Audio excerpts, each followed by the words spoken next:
రాముల వారు తన సైన్యాధిపతులతో కూర్చొని మాట్లాడుతుంటే వాళ్ళు చెప్పారు, సార్ మన సైడ్ ధర్మం ఉన్నది, ఎటు చేసి మనం గెలవాలి, మరి రాక్షసులు పెద్దగా ఉన్నాయి,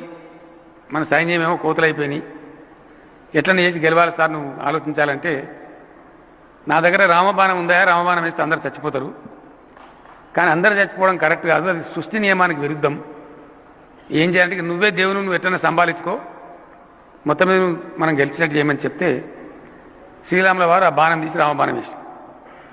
రావణాసురునితో సహా మొత్తం చచ్చిపోయి, కానీ విజయం సాధించి రిటర్న్ వస్తున్నారు. కొద్ది దూరం వచ్చేటప్పటికి మధ్యలో ఎవరైతే సగం ఆయుష్తో చచ్చిపోయినటువంటి అర్ధ ఆయుష్తో చచ్చిపోయినటువంటి రాక్షసులు ఉన్నారో వాళ్ళందరూ ఎదురు తిరిగిండ్రు. అయ్యా శ్రీరామచంద్రమూర్తి, మరి నువ్వు రామబాణం వేస్తేవి, దాన్ని గౌరవించి మేమంతా చచ్చిపోతుంది, మరి మా సగం ఆయుష్ సంగతి ఏంది? ఏం పర్వాలేదు, కలియుగంలో మీరు ఊరుకొని నలుగురు చొప్పున కొట్టి మందిని మీకొని తినండి, ఇక వీళ్ళంతా గా బాబత్ గాలి